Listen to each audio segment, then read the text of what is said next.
جب یہ شخصیت کو میں نے دیکھا کہ ہمارے عناوین میں یہ شخصیت کا نام ہے تو میں نے سوچا اس پیغام کو یہاں پر اس سے بہتر اور کوئی جگہ نہیں ہے. ہمیں ذرا سا تھوڑا سا اس بات کو پھیلانے کی ضرورت ہے.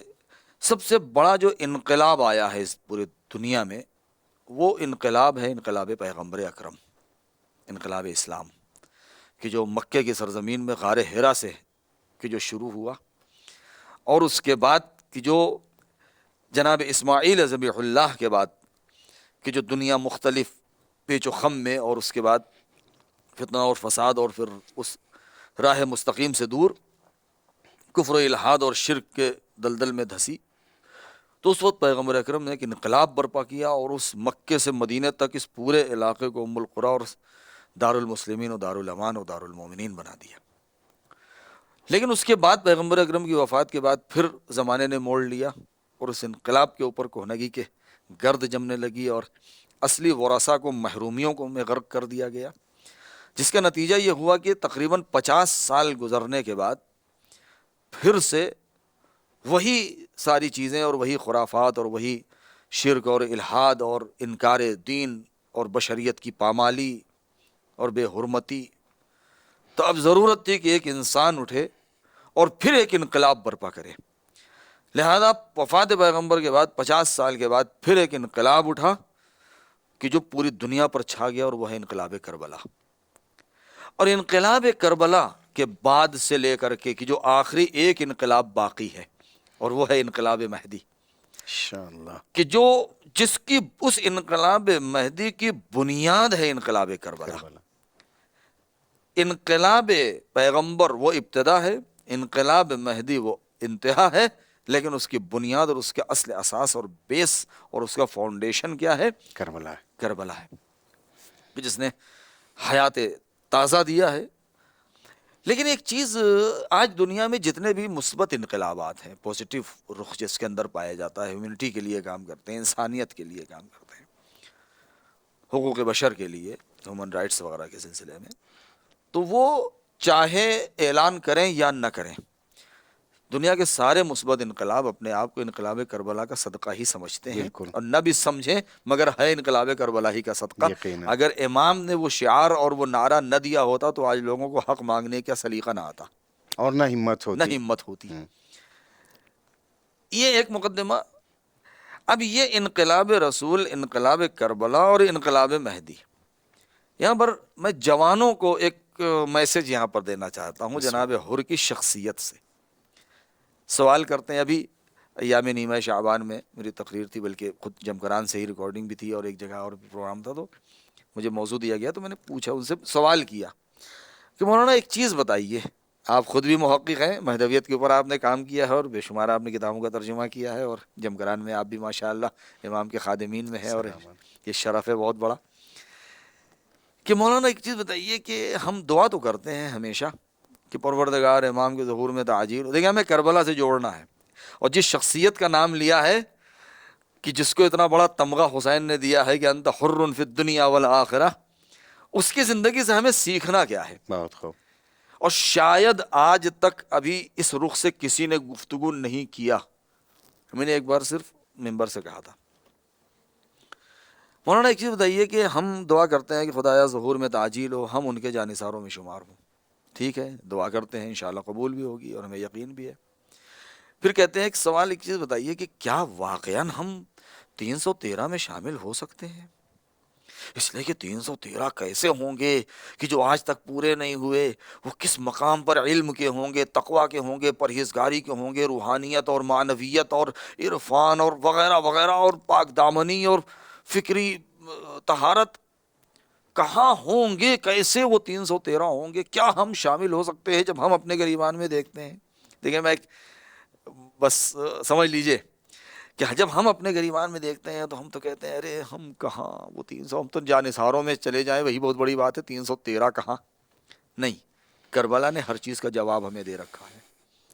ہمارے ہر شبہے کا ازالہ کربلا کے اندر موجود ہے. بہت اچھے، بہت اچھے. کسی بھی عنوان سے دین میں کوئی شبہ، شک پیدا ہو، ظن و گمان، زعم، وہم، ہر چیز کا جواب موجود ہے، اور قوت قلب ملتی ہے. کیا بات. قوت قلب ملتی ہے کہ کیا ہم شامل ہو سکتے ہیں؟ اب یہاں پر دو باتوں کی طرف میں اشارہ کروں گا اور اس کے بعد پھر ہم خود آپ کے بیان سے بھی استفادہ کرنا چاہتے ہیں بھائی. سلامت سلامت. مولا علی کے ابتدائی خطبات میں سے نہج البلاغہ کے نمبر ابھی مجھے یاد نہیں ہے لیکن ابتدائی ہے 20 25 30 کے اندر ہی ہے کہ جس میں ایک شخص آیا جنگ جمل میں، فتح جنگ جمل کے بعد، اور اس نے بہت مختصر خطبہ ہے، اس نے آگے کہا یا امیر المؤمنین، مجھے بڑا غبطہ ہو رہا ہے، بڑا افسوس ہو رہا ہے کہ کس بات پہ کہا مولا، کاش کہ میرا فلاں بھائی اگر آج اس جنگ میں ہوتا، بہت توجہ، اگر اس جنگ میں ہوتا تو آج کتنا خوش ہوتا اور اس کو بھی لوگ مبارکبادی دیتے کہ جنگ جیت گئے، لیکن آج وہ ہے نہیں یہاں پر. تو مولا نے کہا اچھا یہ بتاؤ کیا واقعاً اگر وہ اس کی خواہش تھی کہ ہمارے ساتھ وہ رہتا جنگ میں؟ کہا ہاں مولا وہ تو چاہتا تھا. تو کہا بس اتنا یاد رکھو، جس کے بھی دل میں میری نصرت یا میرے ساتھ یا امام وقت کے ساتھ میں رہنے کی، کوئی بھی اٹھا کے پڑھ لے، ایک لفظ میرا نہیں ہے، نہج البلاغہ کا یہ خطبہ ہے. بہت خوب. جس کے بھی ذہن میں یہ بات ہے کہ میں کاش کہ میں ہوتا، تو یہ سمجھ لو کہ تمہارا وہ بھائی میرے اس جنگ میں موجود تھا اور میرے ساتھ وہ فاتح ہے، اس کی روح کو مبارکبادی ہو. کیا بات. اگر زندہ ہے تو وہ ہمارے ساتھ شامل ہے. اور صرف وہی نہیں، الی یوم القیامہ من اصلاب الرجال ورحام النساء، جو صلبوں میں اور رحموں کے اندر موجود ہے قیامت تک، جن کے دل میں یہ خواہش ہو کہ ہم امام وقت کے ساتھ ہوتے اور ان کا ساتھ دیتے، تو وہ ہمارے اس فتح میں اور اس کامیابی میں شامل ہیں. کیا بات. امام نے یہ اسی فرمایا. لیے تو زیارت میں پڑھتے ہیں فیا لیتنی کنت معکم فافوز معکم. اچھا ایک جواب. اب دوسرا جواب، کیا ہم 313 میں جا سکتے ہیں؟ ہم تو اتنے گناہ گار ہیں. یہاں پر میں ایک سوال کرتا ہوں، مہدویت کو سمجھنا ہے نا. ایک چیز دیکھیں، تھوڑا سا جرأت چاہیے یہاں پر بولنے کے لیے، لیکن اگر ہم جرأت نہیں دکھائیں گے تو پھر بات پہنچائیں گے کیسے؟ شب عاشور یا نصف شب سے پہلے تک نصف شب سے پہلے تک سب سے بڑا گناہ گار کون تھا، ہم یا حر؟ اس لیے کہ بھئی نماز چھوٹ گئی، روزہ چھوٹ گیا، منہ سے جھوٹ نکل گیا، کسی کی غیبت ہو گئی، گناہ کبیرہ ہے سب ہے. لیکن کسی امام کے لجام فرض کو پکڑ کے امام معصوم کو مقتل میں پہنچا دینا اور سبب بن جانا کہ بچے چھوٹے چھوٹے اہل حرم 3 دن بھوکے اور پیاسے رہ جائیں، کیا یہ گناہ سب سے بڑا گناہ نہیں ہے امام کے قتل کے اسباب فراہم کرنا؟ ہم گناہ گار ہیں یا حر؟ جواب یہی ہوگا کہ اس لمحے سے پہلے تک سب سے بڑا گناہ گار حر ہے. تو جب حر اتنا بڑا گناہ گار ہوتے ہوئے 72 میں شامل ہو سکتا ہے، تو ہم اپنے آپ کو سجا کے اور توبہ کر کے 313 میں کیوں نہیں جا سکتے؟ بہت خوب. اچھا ہے کہ حر کے آنے سے پہلے تک امام نے حر کو کسی بھی طرح کی نہ بشارت دی ہے، نہ کوئی دعوت بشارت دی. نہیں دی تھی، کوئی بشارت نہیں دی تھی، کچھ بھی نہیں کہا تھا. بلکہ لہجہ امام کا بدلہ ہوا جب لجام فرض پہ ہاتھ ڈالا ہے. حر تمہارے غم میں تمہاری ماں روئے اور سکولت کا بیٹھے. امک یا حر، کچھ نہیں کہا. یہ بھی نہیں کہا کہ تو آئے گا. قرآن اسی تو جانب کا ہے کہ اللہ کسی قوم کی حالت نہیں بدلتا، خود اسے بدلنا خود اسے ہوتا. بدلنا ہو. تو جب حر، شرط یہ ہے کہ جیسے حر حسینی بنے ہیں ویسے ہم حسینی اور مہدوی بن جائیں. حر بننا آسان ہے کتنا، پھر بھی کتنا مشکل ہے. اپنی خطاؤں پہ شرمانا سب کے بس کی بات نہیں. تو کہنے کا مقصد یہ ہے کہ کربلا میں ہر شبہ کا ازالہ اور جواب موجود ہے. اگر ہم چاہیں تو گناہ گار ضرور ہیں، لیکن ہم تجدید بیعت کریں، اس راستے کے اوپر ثابت قدم ہوں، امتحان میں کامیابی دکھائیں، اپنے دل کو مضبوط بنیں، مرد میدان بننے کی کوشش کریں، توبہ کریں، امام کی بارگاہ میں صدق دل سے جائیں، بارگاہ پروردگار میں استغفار کریں، تو وہ 72 میں ہے تو ہم 313 میں جا سکتے ہیں. بہت اچھا. اچھا اب یہاں پر جو آثار ہیں، جو خطبہ کی زبانی ہے، جو محررین کی زبانی ہے، مقررین کی زبانی ہے، اہل قلم جو تحریر فرماتے ہیں کہ حر نے جب لجام فرض پہ ہاتھ ڈالا تو یہاں پر سب سے بڑا ایثار امام کا، سب سے بڑا ایثار. دیکھیں یہ ہر انسان کے بس کی اور قلب و جگر کی بات نہیں ہے. قافلہ 100 لوگوں کا، مثال دقیق چونکہ نہیں معلوم ہے، تقریباً 100 سوا 100 جو بھی رہے ہوں. ایک جگہ چشمہ تھا یا پانی کا ذخیرہ تھا یا کنواں تھا، جو بھی تھا. جب اس منزل سے امام چلنے لگے تو جتنے بھی ظروف تھے، جتنے بھی ذخائر تھے، مشکیزیں تھے، سب بھر لیا امام نے. جبکہ اتنے پانی کی ضرورت امام کو راستے میں نہیں تھی، اگلے منزل پر پانی مل جاتا مگر بھر لیا۔ اس کا مطلب یہ ہے کہ امام آمادہ ہو رہے ہیں آمادہ کسی ہو چیز رہے کے ہیں لیے۔ کسی چیز کے لیے۔ جب وہاں پہنچے تو تاریخ کہتی ہے کہ جب لشکر نظر آیا ہر کا اور دیکھا کہ کچھ لوگوں نے کہا کہ نخلستان ہے، کچھ نے کہا کچھ ہے، کچھ نے، جب قریب آیا دیکھا کہ جو زین کا اگلا حصہ جس کو قربوس کہتے ہیں بعض ایسے تھے کہ جو اس قربوس کے اوپر اپنا نیزہ گاڑ کر کے اپنے آپ کو سنبھالے ہوئے تھے پیاس کی شدت سے۔ تو امام نے بجائے اس کے کہ کچھ بات کریں، گفتگو کریں، پہلے کہا کہ بھیا ابھی کچھ وقت پہلے پانی پلاؤ، لہذا سب سے پہلے پانی پلایا۔ تاریخ کیا کہتی ہے؟ 1000 کا لشکر تھا ہر کا اور سب کے سب سوار تھے۔ تو 1000، 100 150 افراد اپنے ساتھ ہیں، 100 125 شاید، اور 100 سے بھی کم رہے ہوں گے۔ کتنے پانی لے کے چلے تھے ساقی کوثر کا لال؟ اس کو سننے کے بعد تب احساس ہوتا ہے کہ تشنگی اور بڑھ رہی ہوگی جب بچوں کو یہ یاد آ رہا ہوگا کہ اگر وہ ذخیرہ رہ گیا ہوتا کہ جس نے پانی پلایا۔ خیر، اب امام نے پانی پلایا، کہتے ہیں کہ اپنے ہاتھ سے پانی پلایا، پھر اس کے بعد جب پی چکے تو جانوروں کو پلایا، اور یہ کہا جب تک خود منہ نہ ہٹائے تب تک پانی مت ہٹانا۔ کتنا پانی لے کے چلے تھے۔ اور اس کے بعد جب ہوش میں آیا تب اس نے لجام پکڑا، کہا نہ ہم نہیں جانے دیں گے۔ یعنی احسان کیا تھا امام نے، لیکن ابھی بھی میں معذور ہوں اور مسئول ہوں۔ سکولت کا ام کا یا حور، تیری ماں تیرے ماتم میں بیٹھے۔ کیا اس نے کہا میں اس سے بڑی بات کہہ سکتا تھا مگر میں کیا کروں، میں آپ کی ماں کو کچھ کہہ نہیں سکتا۔ یہ پہلا امتحان تھا، علامہ جوادی کہتے ہیں یہ ہر کا پہلا امتحان تھا کہ امام نے کہا یہ کامیاب ہے۔ جیسے ہی نماز کا وقت ہوا ہے، امام نے کیا فرمایا؟ ہر یہ بتا کہ تو ہمارے ساتھ نماز پڑھے گا یا الگ نماز پڑھے گا؟ ہم نماز پڑھنے جا رہے ہیں، جا تو اپنی نماز الگ پڑھ لے۔ تو ہر نے کیا کہا کیا یہ ممکن ہے کہ آپ کے ہوتے ہوئے میں اور میرے لشکر والے کسی اور کے پیچھے نماز پڑھیں؟ یعنی دوسرا امتحان کامیاب ہو گیا کہ کم سے کم کچھ نہ سمجھتا ہو، لیکن امام کو ایک مسلمان عادل وہ ضرور سمجھ رہا تھا۔ امام نہ مانتا رہا ہو، لیکن ایک امام عادل وہ ضرور مانتا تھا، مسلمان عادل جس کے پیچھے جس نماز کے پیچھے نماز پڑھی جا سکتی ہے، ہاں۔ یعنی بے گناہ مانتا تھا۔ اور کہتے ہیں کہ دوسرے اس میں کامیاب ہو گیا۔ اب اس کے بعد پھر امام کو لے کر کے پہنچے۔ یہی وہ چیزیں تھیں کہ جو اندر اس کے دل میں کار فرما تھیں، یہاں تک کہ وہ وقت آیا کہ جب شب عاشور اب ہم سے نہیں ہو سکتا، یہاں تک ہم معذور تھے اور مسئول پہنچا دیا۔ ایک بات اور بھی ملتی ہے کہ حر کے جو نقوش ہے، جو اس کا جو رول ہے، جو کردار ہے کربلا میں، نہ بندش آب میں اس کا کوئی کردار ملتا ہے، نہ فوج خیمے ہٹائے جانے پر کوئی کردار ملتا ہے۔ فوج والوں کا ممکن ہے کہ ملتا ہو، لیکن اس کا کوئی کردار اس طریقے کا نہیں ملتا۔ لیکن جب بچوں کی صدائے العطش، اب ہم سے برداشت نہیں، اس لیے کہ جب اس نے دیکھا کہ اب جنگ حتمی ہے تو پھر امام کی بارگاہ میں آیا۔ لہذا اگر کوئی انسان اس انداز سے، اب یہاں پر ایک بین القوسین ایک جملہ کہنا ضرورت ہے کہ جس کو حاشیے میں نہیں متن میں رکھنا چاہیے، اور وہ یہ کہ ہم اپنی تقریروں میں، شعراء اپنے شعر میں بہت آسانی سے کہہ دیتے ہیں کہ میرے مالک ہماری تقدیر ایسے بدل دے جیسے تو نے حر کی تقدیر بدلا ہے۔ نہیں، ٹھیک ہے خدا نے حر کی تقدیر بدلا ہے، مگر تقدیر بدلنے کے اسباب حر نے خود فراہم کیے ہیں۔ ہمیں اپنی تقدیر اگر بدلوانی ہے خدا سے تو اس کے اسباب ہمیں خود فراہم کرنے ہیں۔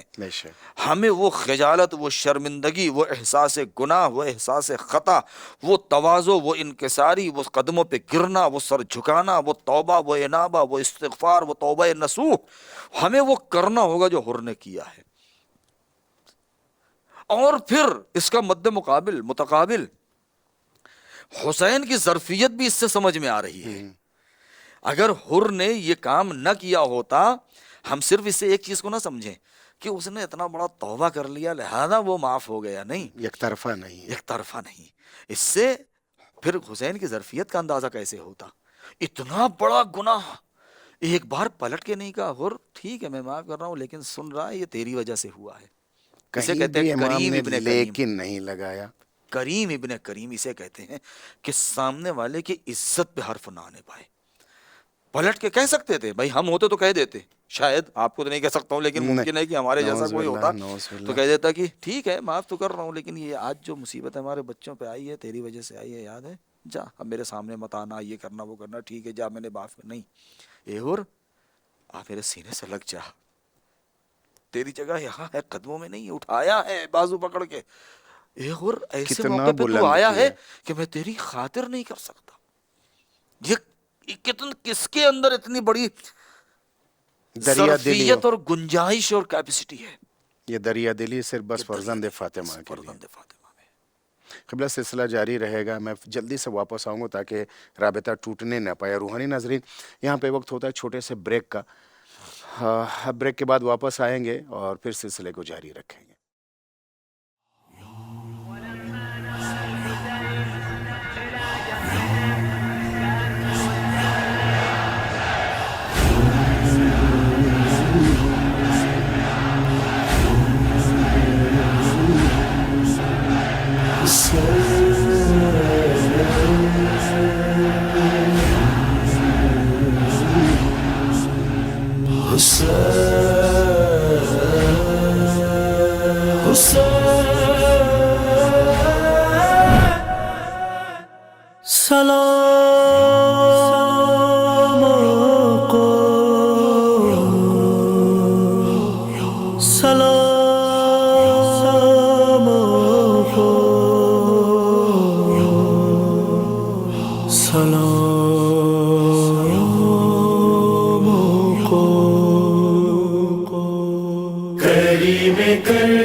کچھ نہیں مشکل تڑپ رہا ہے بہت کربلا کی یاد میں دل، تڑپ رہا ہے بہت کربلا کی یاد میں دل. پھر ایک بار مجھے کربلا دکھا دیجیے،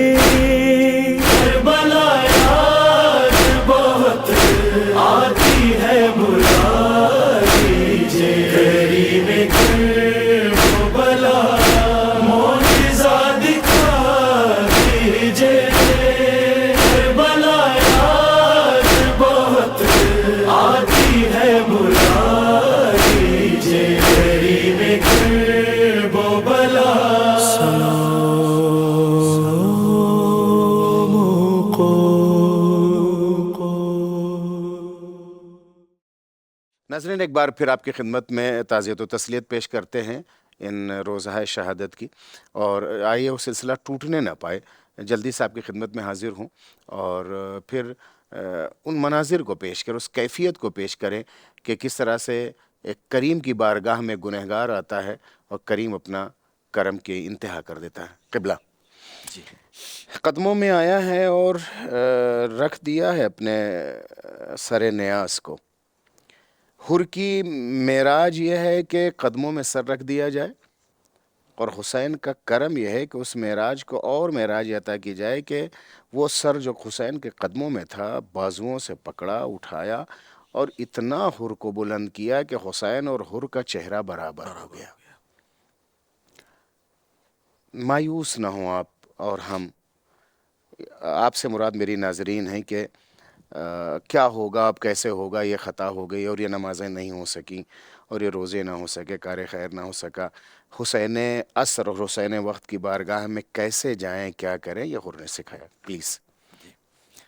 تو ایک تو امام نے حر کو اٹھایا، اتنا بڑا کرم کہ اتنا بڑا گناہ ہونے کے اچھا بعد بھی میں چاہ رہا تھا کہ اس کیفیت کو بھی ذرا بیان کیا جائے، چونکہ یہ کیفیت ہے کہ جب چلے ہیں حر تو اپنے آپ کو کس انداز سے جی آمادہ کیا اور کیسے امام کی بارگاہ دیکھیے، تک پہنچے، حر وہ چلے، کیفیت خود اس منظر کو ذرا اور حر جذاب چلے. بنائے ہیں. پہلے تو مورخین کہتے ہیں کہ حر کافی دیر تک ٹہلتا رہا خیمے کے باہر، یہاں تک کہ عمر سعد ہے، دوسرے افراد ہیں کہ کہ کہا حر آج پریشان دیکھ رہے ہیں، تو سردار ہے، اس لیے کہ حر کو سردار لوگ کہتے تھے، بھائی یہ اور ہزار ایک کا ہزار لشکر کے لشکر کے اور سردار تھا. بٹالین کا سردار اور تھے. یہ بھی روایتوں میں ملتا ہے، البتہ روایتیں کہیں یا حکایتیں کہیں کہ مورخین کربلا نے جو اس زمانے کے تھے کہ اگر کوئی پوچھتا کہ تیری لشکر میں سب سے بہادر کون ہے تو میں کہتا کہ تیرا نام لیا جاتا، لیکن آج تیرے بدن میں راشا ہے، تو کب کبھار آئے، کیا حسین کی تلوار سے ڈر رہا ہے، کیا عباس کے مد مقابل جانے سے ڈر رہا ہے؟ تو اس نے کیا کہا، میں کسی کے مد مقابل جانے سے ڈر نہیں رہا ہوں. اچھا، میں نے ایک زمانے میں تحقیق کی تھی، میں چاہ رہا تھا کہ اس کو پڑھو، مطالعہ کروں، لیکن بہت زیادہ حر کے ماضی کے بارے میں ہم کو تاریخوں میں نہیں ملتا ہے، بہت اختصار سے ملتا ہے. ایک چیز ملتی ہے کہ حر کا پہلے کی زندگی میں کربلا سے پہلے بہت زیادہ کوئی رول نہیں ملتا، ایک معمولی انسان کے عنوان سے، ایک بہادر شجاع انسان کے عنوان سے ملتا ہے، اور ان کو خاص طور سے بلایا گیا کہ جو بالکل بے طرف ہو، اور اس کو بلا کے بھیجا گیا ہے کہ جا کے حسین کو کوفے آنے سے روکو اور کربلا لے کے جاؤ. لہذا یہ نہیں کہا جا سکتا کہ پہلے سے وہ کس ظالم تھا یا یہ تھا یا نہیں، ایسا کچھ نہیں ملتا ہے. ایک انسان بہرحال، لیکن بہادر شجاعت کی قصے اس کے ملتے ہیں. تو جب وہ ٹہل رہے اور بدن میں راشا ہے، کپ کپی ہے، اور آنکھوں میں آنسو ہے، اور گھبراہٹ ہے، اور زلفیں پریشان ہیں، اور کیا بات ہے، تو اب یہاں پر کہ میں اپنے آپ کو جنت اور جہنم کے بیچ میں دیکھ رہا ہوں. دیکھیے، یہ جو جملے ہیں نا، یہ بھی بہت زیادہ مستند ممکن ہے کہ زبان حال ہو، کیونکہ جو الفاظ ملتے ہیں اس میں بعض جگہوں پر ہے کہ جنت و جہنم کے بیچ میں دیکھ رہا ہوں، لیکن ہم کو یہاں پر تأمل کرنے کی ضرورت ہے، غور کرنے کی، کیونکہ حسین کی طرف جتنے بھی آئے ہیں وہ کوئی بھی جنت کی لالچ میں نہیں آیا. یہ نہیں کہہ سکتے کہ حر جنت کی لالچ میں آ گیا ہے، نہیں. حر نے امام کو امام سمجھا، امام کی نصرت کو اپنی ذمہ داری سمجھا، اس لیے حر نے یزیدی لشکر کا ساتھ چھوڑا ہے اور حسین کی خدمت میں آیا. بہت اچھے. صرف جنت کے لیے نہیں، ورنہ جنت کے لیے ممکن ہے قبلہ اس کی تعبیر یوں کی جا سکتی ہے، اگر لفظی ترجمہ نہ کیا جائے، کہ میں کیا کروں کہ میں اپنے آپ کو حق و باطل کے حق و باطل کے بیچ میں درمیان دیکھ رہا پا ہوں. رہا ہوں. بالکل بالکل، حق یہی ہے کہ اپنے آپ کو میں حق اور باطل کے اس میں دیکھ رہا ہوں، اور انسان منصف وہ ہے کہ جو کبھی بھی باطل کا ساتھ نہ دے، حق کا ساتھ دے. اب اس کے بعد بعض لوگ کہتے ہیں کہ حر کا بھائی بھی ہے، حر کا بیٹا بھی ہے، حر کا غلام بھی ہے، لیکن یہ کہ غلام اور بیٹے کے بارے میں تو بہرحال کنفرم ہے کہ جب چلنے لگے، کہاں جا رہے ہیں بابا؟ میں جا رہا ہوں. روایت ہے، کہتے ہیں کہ جب بیٹے نے کہا کہ آپ کا اضطراب دیکھا نہیں جاتا، تو کلائیاں پکڑ کر کے پشت خیمہ لے گئے اور کہا آوازیں سن رہے ہو؟ ہاں بابا، یہ تو بچوں کے رونے کی آواز آ رہی ہے جو پیاس سے جاں بلب ہیں. ہاں لال، یہ انہی کے بچے ہیں جن کے بڑوں نے اور جن کے سردار نے ہمیں پانی پلایا تھا. بہرحال جس وقت چلے ہیں تو اب یہاں پر بہت سے لوگ بہت ساری چیزیں لکھتے ہیں، مجھے سند سے زیادہ بحث نہیں کرنا. کہتے ہیں کہ بیٹا بھی ساتھ میں بیٹھ، بابا میں بھی چلوں گا. غلام نے کہا کہ آقا میں بھی چلوں گا. چل تو دیے، کسی میں اتنی جرت نہیں، دیکھنے والے دیکھ رہے تھے. یہ بہت اہم پہلو ہے. دیکھنے والے دیکھ رہے تھے صبح جنگ ہے کہ صبح جنگ ہے اور پہرا لگا ہوا ہے کہ کوئی ادھر سے ادھر جانے نہ پائے، مگر کسی میں جرأت نہیں ہوئی جو آگے بڑھ کر راستہ روک پاتا کہ حر کہاں جا رہے ہو؟ جنگ کا نقارہ بجنے جا رہا ہے، تم تو سردار ہو، تمہاری فوج کے افراد کیا کریں گے؟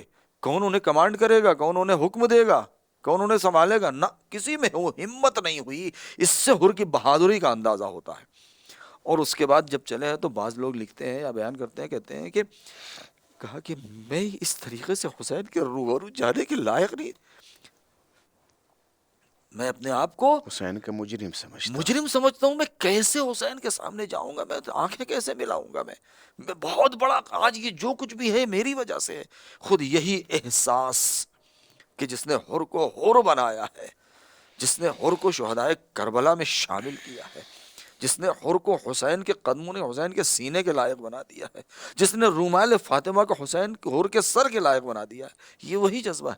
میرے لال، نہیں اب یہاں پر بہرحال پڑھا تو ہے میں نے بھی، لیکن وہی میں نے کہا کہ سند کہ میرے ہاتھوں کو باندھ دیا جائے، میرے گلے میں رسی باندھا جائے، مجھے مجرموں کی طریقے سے لے جا کے پیش کیا جائے کہ آقا میں حاضر ہوں، مجھے جو مناسب سمجھیں آپ سزا دیجئے، میں آپ کے سامنے توبہ کرنے آیا ہوں، میں آپ کے سامنے معافی مانگنے آیا ہوں۔ دیکھیں یہاں پر دو چیزیں ہیں، کردار کو کردار سے ملائیں۔ رسول نے کیا فرمایا تھا شعبان کے آخری خطبے میں، روز جمعہ، آخری جمعے کا خطبہ تھا، شعبان کے آخری جمعہ تھا، اس کا خطبہ تھا، رسول مدینے میں خطبہ دے رہے تھے، سن 2 ہجری تھی غالباً یا 3 ہجری تھی، اور اس کے بعد آپ نے جب فرمایا کہ ایھا الناس قد اقبل الیکم شہر اللہ، تو آخر میں کیا فرمایا کہ جب آپ نے فرمایا کہ ان فی سید الشہور یقتل سید الوصیین، کہ سید الشہور میں سید الوصیین قتل کر دیے جائیں گے، تو مولا علی گئے، یا رسول اللہ ومن سید الشہور ومن سید الوصیین، مجمع ہے یا رسول اللہ، یہ سید الشہور کون سا مہینہ ہے اور سید الوصیین کون ہے؟ تو رسول رونے لگے، کیا یا علی سید الوصیین انت و سید الشہور ھذا شہر رمضان، سید الوصیین آپ ہیں اور شہر رمضان آپ۔ کہا میں اس شہر مہینے میں قتل کیا جاؤں گا؟ کہا یا علی تم قتل کیے جاؤ گے۔ تو ایک سوال پوچھا تھا، یا رسول اللہ صرف اتنا بتا دیجئے کہ اس وقت کیا میں اپنے ایمان پر قائم رہوں گا؟ رسول نے کہا یا علی بے شک۔ اس وقت مولا کے لبوں پہ تبسم تھا، رسول کی آنکھوں میں آنسو تھا۔ جب ابن ملجم کی ضربت لگی ہے سر پر، تو آپ نے کیا کہا فزت ورب الکعبہ، میں کامیاب ہو گیا، یعنی میں اپنے ایمان کے اوپر آج تک قائم رہا۔ اس کو پکڑا گیا، پھر پوچھا کہ میرا قاتل کون ہوگا؟ تو رسول نے فرمایا ان الشقیق عاقر ناقۃ الثمود هو قاتلک یا علی، عاقر ناقۃ الثمود اس کے رشتہ دار، اس کا خاندان کا ہوگا، اس کا بھائی ہوگا، اس کا خونی رشتہ ہوگا کہ جو تمہارا قاتل ہوگا۔ جب پکڑ کے لایا گیا ابن ملجم تو سر پہ ضربت لگ چکی تھی، دیکھیں برابر کا معاملہ ہے، سر پہ ضربت لگ چکی تھی، ابھی امام شہید نہیں ہوئے تھے۔ اور اس کے بعد کہا کہ ایک ابن ملجم اتنا بتا دے کیا میں تیرا برا امام تھا؟ اس نے کہا کس میں اتنی ہمت ہے جو یہ کہے کہ آپ کسی کے برے امام ہیں؟ کہا پھر تو نے یہ کیوں کیا؟ کہا کہ اس کو کون بچا لے کہ جس کی قسمت میں جہنم۔ اس نے کہا تو نے یہ کام کیوں کیا، میرے سر پہ ضربت کیوں لگائی؟ کہا یا علی اس کو کون بچا لے گا جس کی قسمت میں جہنم۔ یہی وہ جملہ تھا کہ جس نے کہا کہ یہ میرا قاتل ضرور ہے، میں اس کو معاف کر دیتا اگر اس نے یہ نہ کہا ہوتا کہ میری قسمت میں، یعنی اس نے خدا کے اوپر الزام لگا دیا کہ گویا کہ خدا نے اس کے قسمت میں جہنم۔ قاعدہ جبر، جی قاعدہ جبر کو، قاعدہ جبر کو۔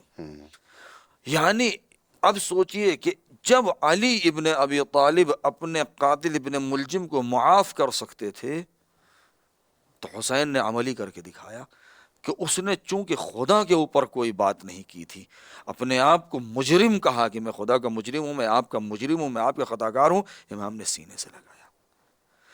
اور یہ بھی امام نے کر کے بتا دیا کہ یہ قیامت تک یہ دروازہ کھلا ہوا ہے، کوئی بھی اگر اس انداز سے آ جائے، آج امام زمانہ ہمارے پردہ غیب میں ہے، اگر آج ہم ان کی بارگاہ میں حاضر ہو جائیں، اے مولا ہم سے خطائیں ہو گئی ہیں، ہم نے آپ کے حق کا دفاع نہیں کیا، ہم نے آپ کے حق میں کوتاہی کی ہے، تو آج بھی ہم اسی منزل کے اوپر فائز ہو سکتے ہیں۔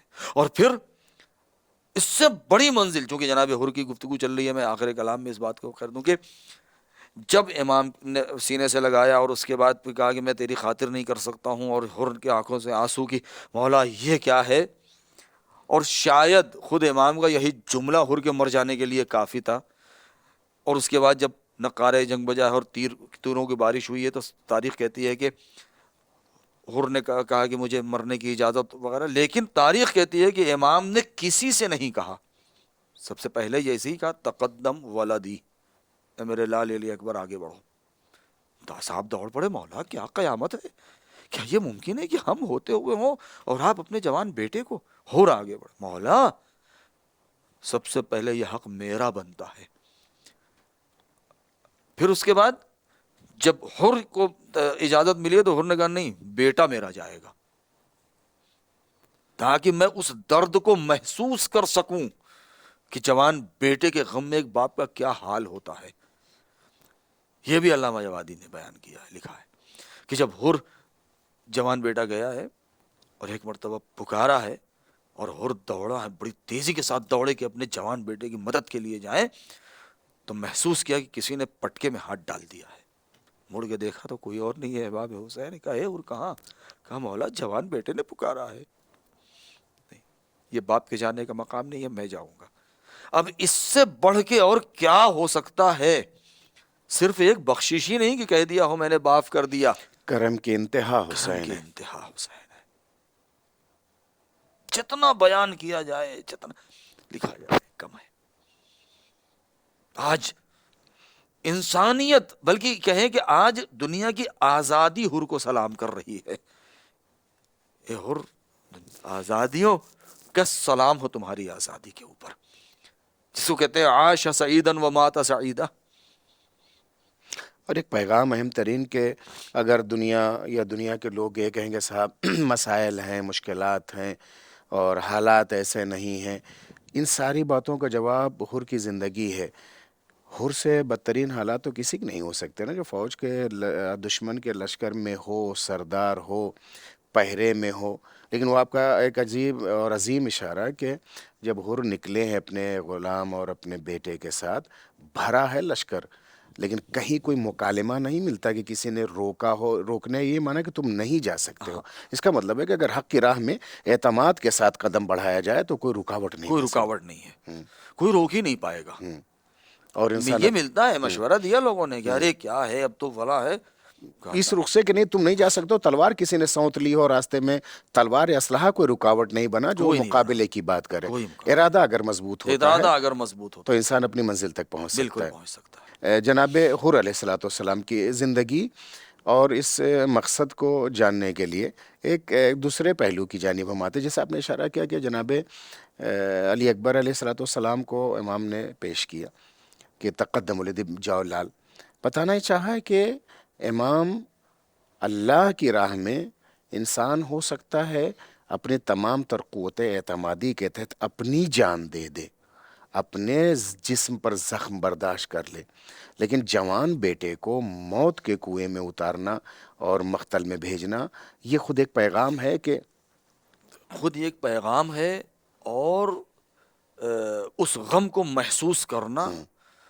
کہ دنیا میں ہم چاہتے ہیں کہ شہادت سے پہلے ان تمام چیزوں کو ہم اپنے اندر محسوس کریں اور اپنے روح کو اتنا بلند و بالا اور پاکیزہ اور کہتے ہیں اسٹرانگ بنا لیں، مضبوط بنا لیں کہ ہم خدا کے سامنے جا سکیں، روبرو ہو سکیں۔ اس لیے کہ دیکھیں حر کو صرف ہم اس پیرائے میں نہ دیکھیں کہ وہ امام آئے اور حر آئے امام کی خدمت میں اور امام نے معاف کر دیا اور اس کے بعد شہید ہو گئے، نہیں، آگے کی منزل پر جائیں۔ حر شہدائے کربلا میں یعنی مقام شفاعت کے اوپر ہیں، یعنی اس جن کا پل کسی بھی شہید سے مقایسہ نہیں ہو سکتا ہے کربلا کے علاوہ، نہ کسی بھی مقام شفاعت کے اوپر ہیں۔ یعنی اب حر اس مقام پر پہنچ گئے ایک توبہ کے ذریعے سے کہ اب قیامت تک نہ معلوم کتنے لوگوں کی شفاعت کر سکتے ہیں وہ۔ پھر اس کے بعد جرأت اور ہمت اور احترام، ایسا نہیں ہے کوئی معمولی سپاہی تھا کہ جو وہاں سے نکل گیا اور آ گیا۔ واقعہ کربلا کے بعد سرحائے شہداء میں حر کا سر کا تذکرہ نہیں ہے۔ سرحائے شہداء میں حر کے سر کا تذکرہ نہیں ملتا۔ بہت اہم تاریخی پہلو ہے۔ کیوں؟ اس لیے کہ کسی میں اتنی ہمت نہیں تھی اس شخص، اس سردار کہ جو ہے وہ لاش کو پامال کیا جائے یعنی سر قلم کیا جائے۔ ممکن ہے کیا گیا ہو، مجھے نہیں ملا ہے، لیکن کہیں تذکرہ ملتا نہیں ہے۔ اور پھر حر کے اس سردار کی اس میت کو خود شہدائے کربلا سے اتنے فاصلے پر لے جا کے دفن کرنا کہ آج زائرین جو گواہ ہے اس بات کے کہ جاتے ہیں کم سے کم 7-8 کلومیٹر 10 کلومیٹر کے فاصلے پر، قبیلے کے لوگ ان کے جنازے کو اٹھا لے گئے تھے، گھیر لیا تھا کہ ہم یہ بے احترامی ہونے نہیں دیں گے۔ یعنی ایک مقام تھا حر کا، کوئی معمولی انسان نہیں تھے۔ اور اس کے بعد پھر وہ تاریخ جو ملتی ہے اور وہ بعد میں جو واقعہ ملتا ہے وہ کون سے بادشاہ کا ہے، اس معز الدولہ کا ہے یا عضد الدولہ کا یا ہارون رشید کا واقعہ ہے، یعنی قبر میں پانی کا آ جانا، قبر میں پانی کا آ جانا، اور اس کے بعد پھر وہ رومال جو سر پہ بندھا تھا اور اس کو اس میں خود رومال حضرت زہرا سلام اللہ علیہا ایک مستقل ایک موضوع ہے۔ دیکھو موضوع ہے، مستقل ایک موضوع ہے۔ کہ پیشانی پر باندھا جانا. میں عرض یہ کرتا ہوں کہ مولا نے رومال ہی کیوں دیا؟ انعام میں جو سردار جنت ہے، مالک دو جہاں ہے، وہ آئے ہوئے اپنے مہمان کو ایک ہدیہ اگر پیش کر رہا ہے تو رومال. تو ہم اور آپ جسے عام زبان میں کہا جائے ایک رومال ہے، لیکن وہ رومال زہرا ہے سلام اللہ علیہ. اچھا، رومال زہرا دینے کی ایک وجہ یہ ہے کہ ابھی ایک جملہ احترام کیا ہے، احترام کیا. تو احترام جس کا کیا ہے انعام اسی نسبت سے اسے دی بالکل جانی بالکل ہوگی. بالکل، چونکہ اس نے نام تک نہیں لیا، اللہ اکبر، نام اللہ تک نہیں اکبر. لیا، ہاں، صرف اتنا کہا کیا کروں آپ کی ماں. وہ خاتون ہے جن کا میں نام نہیں لے سکتا، جن کا اور میں کچھ نہیں. وہ رومال پیشانی پر باندھنا. اچھا صاحب، عموماً ہوتا تو یہ ہے کہ ہمارے امام زامین یا کوئی چیز بازو پہ باندھا جاتا ہے، رومال پیشانی پہ اب باندھا. اگر یہ کہا جائے تو شاید اچانک ذہن میں ایک جملہ آیا ہے، شہدائے کربلا میں تاجدار شہداء اگر حر کو کہا تو جائے، حر کو کہا جائے، اس لیے کہ پیشانی پہ رومال زہرا بندھا ہوا اس سے بڑا تاج ہو ہی نہیں ہو سکتا. نہیں سکتا. اور اگر یہ اتنا قیمتی نہ ہوتا تو وہ جس جانب آپ آ رہے تھے، میں تو ضمن میں بات آ گئی کہ پانی آ جانے کے بعد کیوں رومال کے کھولنے کی بات آئی تھی، ہاں، اور کھولا بھی گیا کہ اس رومال کو رکھا جائے ہدیے کے طور پر، پھر وہ خون کا جاری ہونا اور پھر اس کے بعد دوبارہ باندھ دیا یعنی گیا. اس کا مطلب کہ اس کی اہمیت کا اندازہ اہمیت نہ ہوتی، شہنشاہان وقت بھی چاہتے تھے کہ ہمیں کوئی ایسی یہ ایک یادگار مل جائے. یادگار ہم کو مل جائے. اچھا، اور میں ایک جملہ کہ رومال کھولا تو یہ کہ جو پیشانی پہ جو زخم تھا وہ بالکل اسی طرح سے تر و تازہ، اور وہ خون تازہ پھر بہنے لگا. اچھا، اب یہاں سے گھبرا کے باندھ دیا گیا. میں جو جملہ پہنچانا چاہتا ہوں وہ باندھا اور پھر خون بہہ گیا. رومال زہرا نہیں ہے، یہ مرہم زخم حر ہے. مرہم زخم حر ہے. اچھا، اب اس سے ایک بات اور ثابت ہو گئی. اگر اس واقعے کو سچا مان لیا جائے جو تاریخ نے نقل کیا ہے، پیشانی پہ، اس کا مطلب یہ ہے کہ سر قلم نہیں ہوا. وہ رومال کی اتنی اہمیت کے بادشاہ وقت چاہتا ہے، اور زخم کا کھلنا پھر دوبارہ باندھتے ہی بھر جانا، تو یہ رومال فاطمی نہیں ہے، یہ مرہم زخم حر ہے. اور جیسا آپ نے اشارہ کیا کہ صاحب پیشانی پر زخم کا ہونا، اس کا مطلب سر قلم نہیں کیا گیا.